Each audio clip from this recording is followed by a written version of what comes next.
নমস্কাৰ বন্ধুসকল, আজি আকৌ এটা গুৰুত্বপূৰ্ণ ভিডিঅ'লৈ সকলোকে স্বাগতম জনাই আৰম্ভ কৰিবলৈ ওলাইছোঁ HS ছেকেণ্ড ইয়াৰৰ জিঅ'গ্ৰাফী ছাবজেক্টৰ দ্বিতীয় নম্বৰ চেপ্টাৰ পৃথিৱীৰ জনসংখ্যা বিতৰণ, ঘনত্ব আৰু বৃদ্ধি।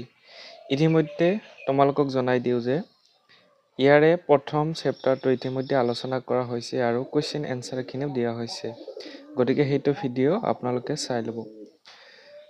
এতিয়া আমি আলোচনা কৰিম পৃথিৱীৰ জনসংখ্যা বিতৰণ, ঘনত্ব আৰু বৃদ্ধি, অৰ্থাৎ যিটো আমি ওল্ড বুলি কওঁ, যিটো পৃথিৱীৰ জনসংখ্যা সাধাৰণতে মানুহৰ সংখ্যা কিমান বেছি আছে ক'ত, কিমান ঘনত্ব বেছি আছে বা জনসংখ্যা কম ক'ত আছে, ক'ত বেছি আছে, এনেকুৱা ধৰণৰ ঠাইবিলাকৰ বিষয়ে আলোচনা কৰা হ'ব। আৰু কিছুমান পৃথিৱীৰ এনেকুৱা কিছুমান দেশ আছে যিবোৰ দেশত জনসংখ্যাৰ পৰিমাণ বেছি, তেনেকুৱা দেশৰ কিছুমান সমস্যাই দেখা দিয়ে, যেনে নিবনুৱা সমস্যা আৰু বহুতো সমস্যা আছে যিবোৰ আলোচনা কৰিব লাগিব। আকৌ এনেকুৱা দেশো আছে কিছুমান যে তাত জনসংখ্যাৰ সংখ্যা খুবেই কম, গতিকে তাত কি হয়, জনসংখ্যা মানে মানুহে তেওঁলোকে বসবাস কৰাত সুবিধা পায়। ঠিক তেনেধৰণে এতিয়া আমি আলোচনা কৰিম প্ৰথমৰ পৰা যে জনসংখ্যাৰ ঘনত্ব। ইয়াতে প্ৰথমে জনসংখ্যাৰ ঘনত্ব, এইটো এটা ফৰ্মুলা আছে যে জনসংখ্যাৰ ঘনত্বৰ সূত্ৰটো লিখা বা জনসংখ্যাৰ ঘনত্ব কেনেকৈ উলিয়াব লাগে এইটো লিখা। এইটো লিখিবলৈ হ'লে আপোনালোকে কি কৰিব লাগিব, যিটো আপোনালোকে চাই আছে যে জনসংখ্যাৰ ঘনত্ব ইকুৱেল ওপৰত থাকিব মুঠ জনসংখ্যা, তলত দিয়া থাকিব মাটিকালি। এইটো হৈছে আপোনালোকৰ এটা সূত্ৰ। এইটো 2 মাৰ্কৰ বা 1 মাৰ্কৰ কাৰণে কেতিয়াবা আহে যে জনসংখ্যাৰ ঘনত্ব বুলিলে কি বুজা বা জনসংখ্যা ঘনত্ব সূত্ৰটো লিখা, এনেকুৱা ধৰণৰ আহে, গতিকে এইটো আপোনালোকে মনত ৰাখিব। নেক্সট আপোনালোকৰ ইয়াতে চাব পাৰিছে যে জনসংখ্যা বিতৰণ প্ৰভাৱ পেলোৱা কাৰকসমূহ, অৰ্থাৎ আপোনালোকে যদি ভাবে এই কুৱেশ্যনটো কিন্তু ভেৰি ইম্পৰ্টেণ্ট হয়, এইটো ফাইনেল এক্সামত আহি থাকে যে জনসংখ্যাৰ বিতৰণ প্ৰভাৱ পেলোৱা কাৰকসমূহৰ বিষয়ে আলোচনা কৰা। 4 মাৰ্ক বা বেছিকেলি লং কুৱেশ্যন আহে এইটো।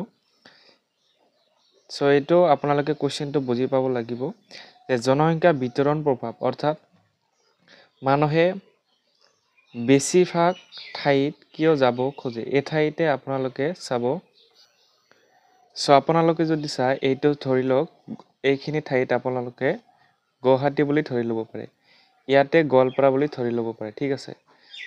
ইয়াতে গোৱালপাৰাৰ পৰা আমি যদি চাওঁ জনসংখ্যা গুৱাহাটীত বেছি আছে, তেতিয়া কিয় আছে সেইটো এতিয়া আমি আলোচনা কৰিব লাগে যে জনসংখ্যা বেছি কিয় যায় তাতে। নিশ্চয় ইয়াতে আমি আলোচনা কৰিলে দেখা পাম যে জনসংখ্যা বিতৰণ প্ৰভাৱ পেলোৱা, অৰ্থাৎ কোনো এখন বিশেষ ঠাইত জনসংখ্যা বেছি হোৱাৰ কাৰণবোৰ হ'ল, কাৰক মানে হৈছে কাৰণ, ভৌগোলিক কাৰক, অৰ্থাৎ যিটো জিঅ'গ্ৰাফিকেল ফেক্টৰছ মানে বুজি পাইছে। প্ৰথমে 1 নম্বৰত হ'ব পানীৰ প্ৰাপ্যতা, ঠিক আছে। পানীৰ প্ৰাপ্যতা মানে য'ত পানীৰ পৰিমাণ বেছি আছে তাতে জনসংখ্যা বেছি হয়। সাধাৰণতে আমি নদীৰ পাৰত বেছি জনসংখ্যা থকা দেখা পাওঁ, কাৰণ তাতে খেতি বাতি কৰিব পাৰে, পানীৰ সঠিক ব্যৱহাৰ কৰিব পাৰে বা পানীৰ কোনো ধৰণৰ অভাৱ নহয়। সেইকাৰণে পানীৰ প্ৰাপ্যতা আপোনালোকে লিখিব লাগিব। সেইকাৰণে আপোনালোকে লিখিব যে পানীৰ প্ৰাপ্যতা 1 নম্বৰত যিকোনো 5টা বা 4টা লিখিলে হৈ যাব, ইমান লিখিব নালাগে, যে জীৱন ধাৰণৰ বাবে পানী এক অপৰিহাৰ্য কাৰক। সেয়ে পৰিষ্কাৰ পানী সহজলভ্য অঞ্চলসমূহক মানুহে বসতিৰ বাবে অগ্ৰাধিকাৰ দিয়ে। এইখিনি আপোনালোকে চাই ল'ব। আৰু সহজভাৱে লিখিবলৈ হ'লে পানী হিচাপে গা ধুবলৈ, ৰন্ধা বঢ়া কামত আৰু জীৱ জন্তু পালন কৰোঁতে, শস্য পথাৰৰ উদ্যোগসমূহত আৰু নৌ পৰিবহণ পানীৰ আৱশ্যক। এইবিলাক কাৰণতে নদীৰ উপত্যকাবোৰ পৃথিৱীৰ আটাইতকৈ বেছি ঘনবসতিপূৰ্ণ অঞ্চলত পৰিণত হৈছে। অৰ্থাৎ ইয়াতে কোৱা হৈছে যে পানী সাধাৰণ জীৱন যাপন কৰিবলৈকে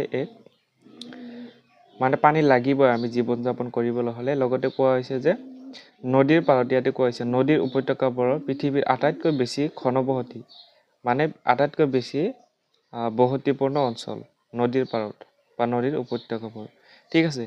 দ্বিতীয় নম্বৰ দিব স্থলাকৃতি, মানে হৈছে ভূমিৰ কথা কোৱা হৈছে বা মাটিৰ কথা কোৱা হৈছে, য'ত সুন্দৰ মাটি, য'ত খেতি বাতি কৰিব পাৰি, য'ত যিবোৰ মাটিত সাৰ বেছি আছে, যিবোৰ মাটি ভাল, তেনেকুৱা মাটিতে আচলতে মানুহে বসতি কৰিব খোজে বা বাস কৰিব খোজে। মানুহে সদায় সমতল ভূমি আৰু মধুৰ ঢালযুক্ত অঞ্চলত বসবাস কৰিবলৈ অগ্ৰাধিকাৰ দিয়ে। মানে সমতল ভূমি মানে হৈছে ধৰি লওক সমান, একা বেকা নোহোৱা। ধৰি লওক পাহাৰত কোনোবাই বসবাস কৰিব খুজিলে তেওঁ কিন্তু সহজে কিন্তু বসবাস কৰিব নোখোজে, কাৰণ পাহাৰত যাতায়াত ব্যৱস্থাৰ দৰে পানী খোৱা আদি বহুতো সমস্যা দেখা দিয়ে। কিন্তু সমতল মানে সাধাৰণ ভূমিত কিন্তু সকলোৱে বসবাস কৰিব খোজে, কাৰণ তাত কোনো ধৰণৰ অসুবিধা নহয়। সেয়ে কোৱা হৈছে, কাৰণ এনে অঞ্চলবোৰৰ শস্য উৎপাদন কৰাত আৰু ৰাস্তা ঘাট নিৰ্মাণ আৰু উদ্যোগ প্ৰতিষ্ঠান গঢ় দিয়াৰ বাবে উপযোগী। অৰ্থাৎ কোৱা হৈছে যে সাধাৰণতে সমতল ভূমিত কি কৰা হয়, শস্য বা খেতি বাতি ভাল হয়, ইয়াৰ লগতে ৰাস্তা ঘাট নিৰ্মাণ বা যাতায়াত ব্যৱস্থা ভাল হয়। লগতে আমি বাস কৰিবলৈ হ'লেতো বজাৰত যাবই লাগিব। যদিহে পাহাৰৰ পৰা বজাৰত যাব লগা হয়, বহুত সময় লাগিব, কাৰণ তাতে যাতায়াত ব্যৱস্থা ভাল নহয়।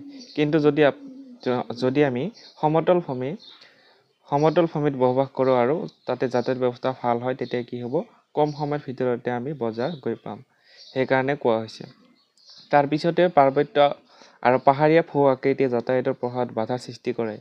মই কোৱা কথাখিনি আকৌ দিছে। তাৰপিছতে আৰু সেয়েহে প্ৰাৰম্ভিক অৱস্থাত কৃষি আৰু উদ্যোগৰ উন্নয়নৰ ক্ষেত্ৰত সহায়ক নহয়। সেই হেতুকে এই অঞ্চলবোৰত বসতি পাতল ধৰণৰ পৃথিৱীৰ ভিতৰতে গংগা সমভূমি অঞ্চলত বসতি বৰ ঘন, আনহাতে হিমালয়ৰ পাৰ্বত্য এলেকাসমূহত জনবসতি হেৰেঙা। নেক্সট আপোনালোকে দিব জলবায়ু। এটা হ'ল পানীৰ প্ৰাপ্যতা, স্থলকৃতি।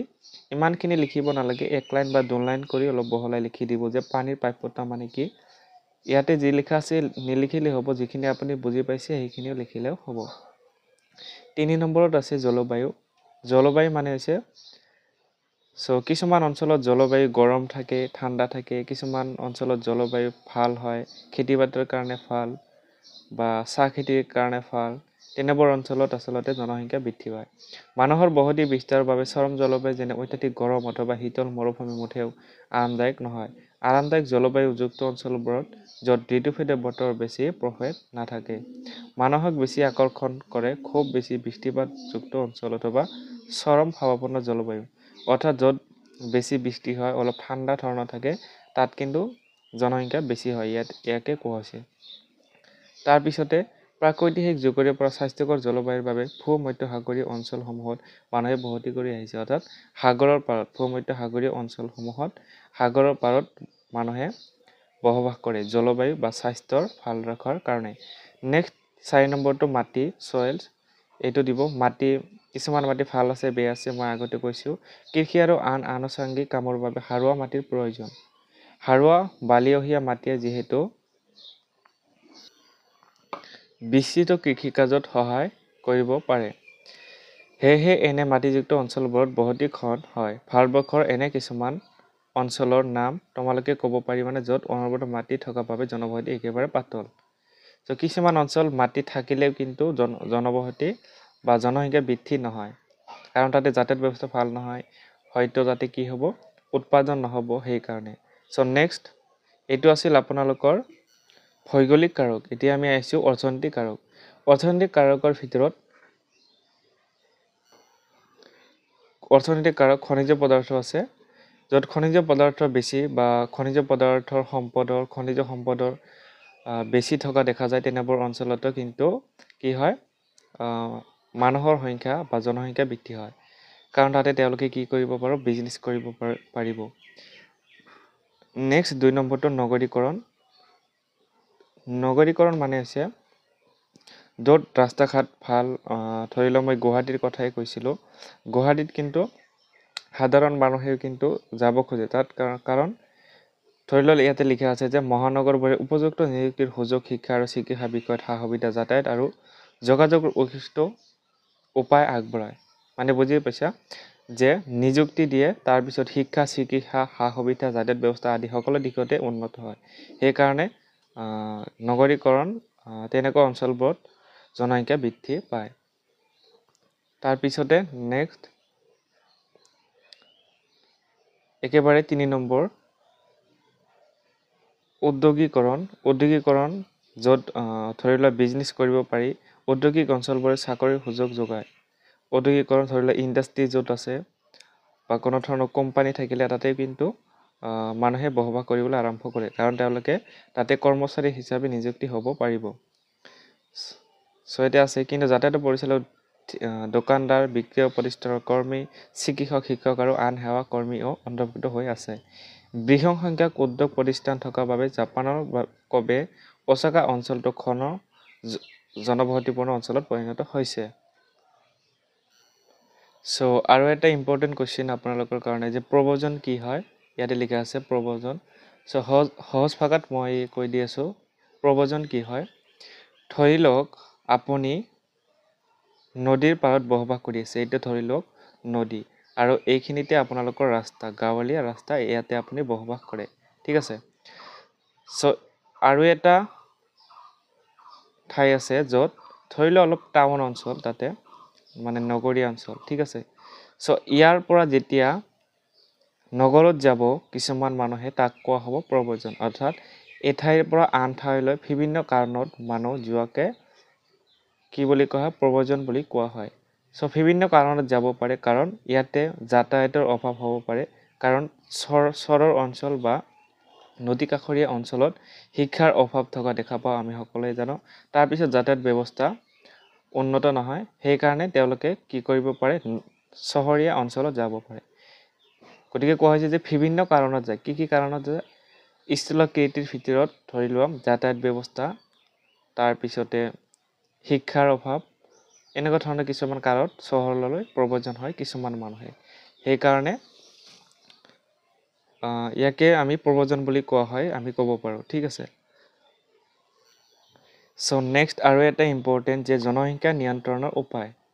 যিহেতু জনসংখ্যা দিনক দিনে বৃদ্ধি পাই আছে, পপুলেশ্যন কণ্ট্ৰল মেজাৰ। জনসংখ্যা আমি কেনেদৰে নিয়ন্ত্ৰণ কৰিব পাৰোঁ, ইয়াৰ ওপৰত লং কুৱেশ্যন আহে। আপোনালোকে চাই ল'ব, মই অলপ কৈ দিছোঁ যে শিশুৰ জন্মৰ মাজত ব্যৱধান অথবা প্ৰতিৰোধ কৰিব পৰাটোকে পৰিয়াল পৰিকল্পনা বোলে। কেতিয়াবা পৰিয়াল পৰিকল্পনাও আহে বা জনসংখ্যা নিয়ন্ত্ৰণ উপায়। পৰিয়াল পৰিকল্পনা কাক বোলে? এইটো আহে যে শিশুৰ জন্মৰ মাজত প্ৰতিৰোধ কৰিব পৰাটোকে পৰিয়াল পৰিকল্পনা বোলে, এনেকুৱা ধৰণে লিখিলে হ'ব। নেক্সট, জনসংখ্যা বৃদ্ধিক সীমাবদ্ধ কৰি ৰাখিবলৈ আৰু মহিলাসকলৰ স্বাস্থ্যৰ বিকাশ ঘটাবলৈ কৰা পৰিয়াল পৰিকল্পনা সেৱাৰ প্ৰৱেশক তাৎপৰ্যতা সম্পূৰ্ণ কাৰক বুলিও ক'ব পাৰি। এইখিনি চাই ল'ব। গৰ্ভৰ নিৰৰ্থৰমুক্ত উপলভ্যতা আৰু বৃহৎ পৰিয়ালৰ প্ৰতি উদগনি নিদিয়াবলৈ প্ৰয়োগ কৰা কৰ আদি জনসংখ্যা নিয়ন্ত্ৰণত সহায় হয়। কি কাৰণ আছে জনসংখ্যা নিয়ন্ত্ৰণৰ উপায়, সেইখিনি চাই ল'ব। এতিয়া প্ৰথম আপোনালোকে কুৱেশ্যনখিনি চাই লওক। কুৱেশ্যনখিনিও কিন্তু দিয়া আছে ইয়াতে। প্ৰথমৰ পৰা এই নম্বৰটো, নিম্নলিখিত মহাদেশ কেইখনৰ কোনখনত আটাইতকৈ বেছি হাৰত জনসংখ্যা বৃদ্ধি ঘটে? তাৰপিছতে 2 নম্বৰ এইখিনি দিয়া আছে।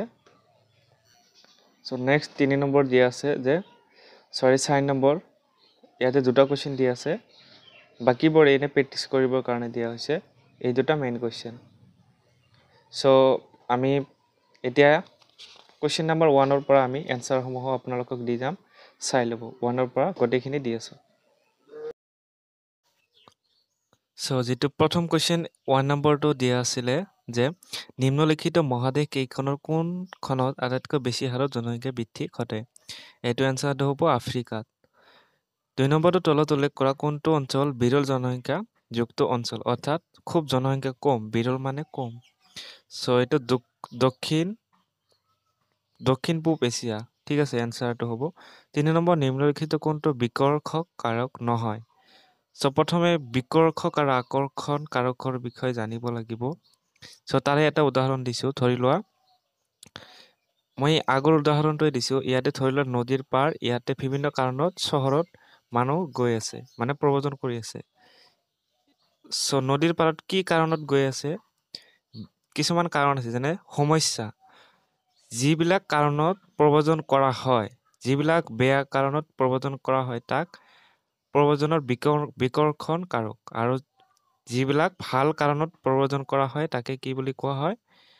আকৰ্ষণ কাৰক। অৰ্থাৎ ধৰি লোৱা এইটো যিটো নদীৰ পাৰ, ইয়াৰ পৰা চহৰত গৈছে, চ' নদীৰ পাৰৰ পৰা চহৰত যোৱাৰ কাৰণ আছে। নদীৰ পাৰত কিছুমান অসুবিধা পায়, যেনে যাতায়াত ব্যৱস্থা ভাল নহয়, এইটো বেয়া। এইটো কি? বিকৰ্ষণকাৰক, মানে বেয়া কাৰক। আকৌ আকৰ্ষণকাৰক। চ' চহৰত গৈছে, চহৰত শিক্ষাৰ কেন্দ্ৰ বেছি বা শিক্ষা ব্যৱস্থা ভাল। এইটো কি? আকৰ্ষণ কৰিছে যে তাত যাব লাগিব চহৰত। চ' এতিয়া বুজি পালা আকৰ্ষণ আৰু বিকৰ্ষণৰ মাজত পাৰ্থক্য। চ' এতিয়া নিম্নলিখিত কোনটো বিকৰ্ষক কাৰক নহয়? অৰ্থাৎ আকৰ্ষণ কাৰক কোনটো? পানীৰ নাটনি, য'ত পানী পোৱা নাযায়, এইটোতো বিকৰ্ষক হ'ল। চ' নিযুক্তি নথকা এইটো বিকৰ্ষক। মহামাৰী, এইবিলাকো বিকৰ্ষক। চিকিৎসা সুবিধা, এইটো হ'ব আপোনালোকৰ এনচাৰ। মানে বিকৰ্ষণ কাৰক নহয়, মানে আকৰ্ষণ কাৰক কোনটো সেইটো সুধিছে। চ' বি নম্বৰটো হ'ব চিকিৎসা শৈক্ষিক সা সুবিধা, এইটো কাৰেক্ট এনচাৰ। চ' 4 নম্বৰ এনচাৰটো হ'ব চি নম্বৰটো, যে 5 মহাপদ্মৰ পৰা 6 মহাপদ্মলৈকে জনসংখ্যা বৃদ্ধি পাওঁতে 100 বছৰ সময় লয়। এইটো এনচাৰ হ'ব। তাৰপিছত যে নেক্সট 2 নম্বৰটো দিয়া আছে যে জনসংখ্যা বিতৰণ প্ৰভাৱ পেলোৱা বিস্তাৰ 3টা ভৌগোলিক কাৰকৰ বিষয়ে লিখা। এইটো মই দিছিলোঁ, সেইখিনি লিখিলেও হ'ব, বা মই দিছোঁ এনেকুৱা ধৰণে লিখিলেও হ'ব। চ' ইয়াতে চাওক, জনসংখ্যা বিতৰণ প্ৰভাৱ পেলোৱা বিস্তাৰ কৰা 3টা ভৌগোলিক কাৰক। ভৌগোলিক গঠন, জলবায়ু, জলসম্পদ, স্থলাকৃতি মই দিছিলোঁ, সেইবিলাক দিলেও হ'ব। যি 3টা দিছিলোঁ, যিহেতু এইটো হৈছে ভৌগোলিক কাৰক, ভৌগোলিক কাৰকৰ যিকোনো 3টা লিখিলে হ'ব।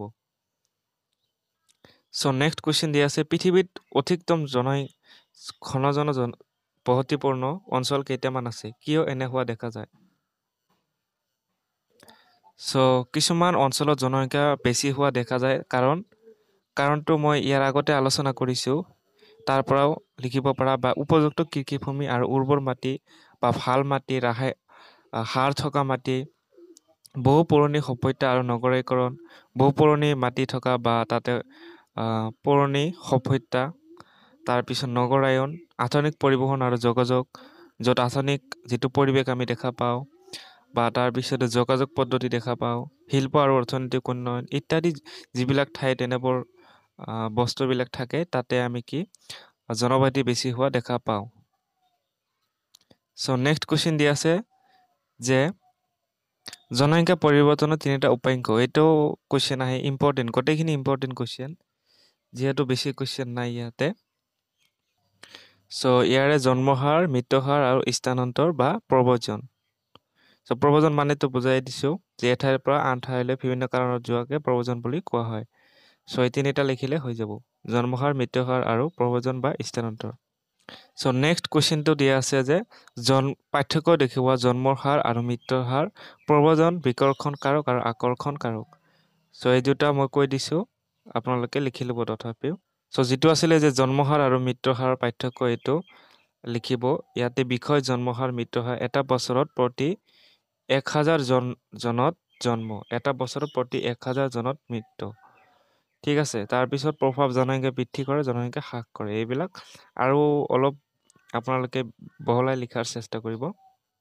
নেক্সট আহিল আকৰ্ষণ আৰু বিকৰ্ষণৰ মাজত পাৰ্থক্য। এতিয়া আপোনালোকে ভালদৰে বুজি পাব আকৰ্ষণ আৰু বিকৰ্ষণ কাৰক কি হয়। মই বুজাই দিছোঁ যে বিকৰ্ষণ মানে মই আগতে কৈছোঁ বেয়া কাৰক। যিবিলাক কাৰণৰ পৰা নদীৰ পাৰৰ পৰা এজন মানুহে বা কিছুমান মানুহে যেতিয়া চহৰত যাব, নিশ্চয় এটা কাৰণ আছে। আৰু কি কাৰণ? 2টা কাৰণ থাকিব পাৰে, এটা হৈছে ভাল কাৰণ, এটা হৈছে বেয়া কাৰণ। চ' সামাজিক কাৰণ থাকিব পাৰে, তাতে সমাজৰ মানুহ ভাল নহ'ব পাৰে চৰ অঞ্চলত, সেইকাৰণে তেওঁ কি কৰিছে, চহৰলৈ গৈছে, মানে নদীৰ পাৰৰ পৰা চহৰলৈ গৈছে। আৰু এটা কাৰণ হ'ব পাৰে যে শিক্ষাৰ অভাৱ। চ' শিক্ষাৰ অভাৱ চৰ অঞ্চলত খুব কম দেখা যায়, মানে শিক্ষাৰ তাতে অভাৱ দেখা যায়। ঠিক আছে, শিক্ষাৰ অভাৱ হ'লে কি কৰিব তেওঁ, তেতিয়া চহৰলৈ যাব, আৰু চহৰলৈ গৈ কি কৰিব, শিক্ষাৰ অভাৱখিনি তেওঁ অনুভৱ নকৰে তেতিয়া। ঠিক আছে। চ' এতিয়া কৈছে বেকাৰত্ব, মানে নিবনুৱা সমস্যা বুলি ক'ব পাৰে, যে বেকাৰত্ব চৰ অঞ্চলত কি বেছিভাগ মানুহে কিন্তু সিমান কাম কৰিব নোৱাৰে বা উপাৰ্জন কৰিব নোৱাৰে। চ' এইটো হৈছে বিকৰ্ষণ কাৰক। তাৰপিছত দাৰিদ্ৰ্য, মানে এইটো বুজি পাইছে। তাৰপিছত যুদ্ধ বা সংঘাত, কোনোবা অঞ্চলত সুৰক্ষাৰ অভাৱ থাকিব পাৰে, প্ৰাকৃতিক দুৰ্যোগ বেছি থাকিব পাৰে, সেইকাৰণে তেওঁ কি কৰিব পাৰে, প্ৰব্ৰজন কৰিব পাৰে, মানে এঠাই এৰি আন ঠাইলৈ যাব পাৰে। বিভিন্ন কাৰণত বেকাৰত্ব কাৰণ, দাৰিদ্ৰ্য, যৌথ বা সংকট, প্ৰাকৃতিক দুৰ্যোগ আদি কাৰণত তেওঁ এজন ব্যক্তি কি কৰিব পাৰে, সেই ঠাইখন এৰি আন ঠাইলৈ যাব পাৰে। চ' এতিয়া চাওক, ওপৰতো এৰিলে মানে বিকল্পখন কৰক, বেয়া কাৰণখিনি পাই ভাল কাৰণত গৈছে, মানে নদীৰ পাৰৰ পৰা বা চৰ অঞ্চলৰ পৰা চহৰলৈ গৈছে। চহৰলৈ কি কাৰণত গৈছে তাক কোৱা হ'ব আকৰ্ষণ কাৰক, মানে ভাল কাৰক। যিহেতু চৰত কি নাই, চাকৰি সুবিধা নাই, কিন্তু যদি আকৰ্ষণ কাৰকৰ কথা কওঁ বা চহৰৰ তাতে কিয় গৈছে সেই বুলি কওঁ, তেতিয়াহ'লে চাকৰি সুযোগ, কাৰণ তাতে চাকৰি পোৱা যায় বা কাম পোৱা যায়। উন্নত শিক্ষা আৰু চিকিৎসা, তাতে চহৰত কি উন্নত শিক্ষা আৰু চিকিৎসা হ'ব পাৰে, শান্তিপূৰ্ণ পৰিৱেশ হ'ব পাৰে। সেইকাৰণে তেওঁ কি কৰিব পাৰে, য'ত শান্তি, য'ত চাকৰি পোৱা যায়, য'ত উন্নত শিক্ষা ব্যৱস্থা, য'ত শান্তিপূৰ্ণ পৰিৱেশ, য'ত উন্নত অৱকাঠমা, চ' এনেবোৰ পৰিৱেশ য'ত আছে, তেওঁ কি কৰিব, তাত সেই ঠাইত প্ৰব্ৰজন কৰিব পাৰে বা যাব পাৰে। চ' এতিয়া আছিলে আকৰ্ষণ আৰু বিকৰ্ষণ কাৰক। চ' এতিয়া আৰু দুটা কুৱেশ্যন আছে যে পৃথিৱীৰ জনসংখ্যা বিতৰণ আৰু ঘনত্বত প্ৰভাৱ পেলোৱা কাৰকসমূহ আলোচনা কৰা। জনসংখ্যা অৱস্থাৰ তিনিটা স্তৰৰ বিষয়ে আলোচনা কৰা। চ' এই দুটা কুৱেশ্যন চাই ল'ব আপোনালোকে। চ' একেবাৰে শেষৰ যিটো দুটা কুৱেশ্যন দিয়া আছিলে, পৃথিৱীৰ ঘনত্ব, জনসংখ্যাৰ বিতৰণ আৰু ঘনত্বৰ প্ৰভাৱ পেলোৱা কাৰকসমূহ। চ' ইয়াৰ আগতে আমি আলোচনা কৰিছোঁ, তথাপি আপোনালোকে এনেকুৱা ধৰণে লিখিব পাৰে, অলপ লংভাৱে লিখিব যে ভূ আকাৰ বা ভূমিৰ আকাৰ, ভূমি ভাল হ'ব লাগে। তাৰপিছত জলবায়ু ভাল হ'লে তাত জনসংখ্যা বৃদ্ধি পায়, যেনে নদীৰ পাৰ, সাগৰৰ পাৰ ইত্যাদি। মাটিৰ উৰ্বৰা শক্তি, য'ত কৃষি ভাল হয়, জল উৎস আদি। নেক্সট যিটো আৰ্থ সামাজিক কাৰক, উন্নত পৰিবহণ ব্যৱস্থা, য'ত পৰিবহণ ব্যৱস্থা ভাল। নেক্সট শিল্প আৰু ব্যৱসায়, য'ত ব্যৱসায় কৰিব পাৰে। শিক্ষা আৰু স্বাস্থ্য, য'ত শিক্ষা ব্যৱস্থা আছে বা স্বাস্থ্য সেৱা, স্বাস্থ্য কেন্দ্ৰ আছে, তাত জনসংখ্যা বৃদ্ধি হয়। ৰাজনৈতিক কাৰণ, যেনে সুৰক্ষা ভাল থাকে, তাতে জনসংখ্যা বৃদ্ধি হয়। তাৰপিছতে স্থিতিশীল চৰকাৰ, শান্তিপূৰ্ণ আৰু উন্নত ৰাজনৈতিক পৰিৱেশ আৰু লোক আকৰ্ষণ কৰে। নীতি আৰু প্ৰকল্প, জনবসতি স্থানান্তৰ আৰু পুনৰ্বাসন নীতিও প্ৰভাৱ পেলায়। চ' এতিয়া আমি আহিছোঁ 2 নম্বৰ কুৱেশ্যন, যে জনসাংখ্যিক অৱস্থানান্তৰ তিনিটা স্তৰৰ বিৱৰণ। প্ৰথমটো হৈছে প্ৰাচীন স্তৰ, প্ৰাচীন বা প্ৰাৰম্ভিক পৰ্যায়, উচ্চ জন্ম হাৰ আৰু উচ্চ মৃত্যু হাৰ এইটো। তাৰপিছতে 2 নম্বৰটো দ্বিতীয় স্তৰ, ৰূপান্তৰ পৰ্যায়, মৃত্যুৰ হাৰ হ্ৰাস পায় কিন্তু জন্মৰ হাৰ উচ্চ থাকে। 3 নম্বৰ তৃতীয় স্তৰ, আধুনিক পৰ্যায়, জন্মৰ হাৰ হ্ৰাস পায় আৰু মৃত্যুৰ হাৰ নিম্ন থাকে। চ' এইখিনি আছিলে কুৱেশ্যন আনচাৰ। চ' ভিডিঅ'টো ভাল লাগিলে শ্বেয়াৰ কৰিব, লাইক কৰিব আৰু এনেকুৱা ধৰণৰ ভিডিঅ' পাবলৈ চেনেলটো ছাবস্ক্ৰাইব কৰি ল'ব।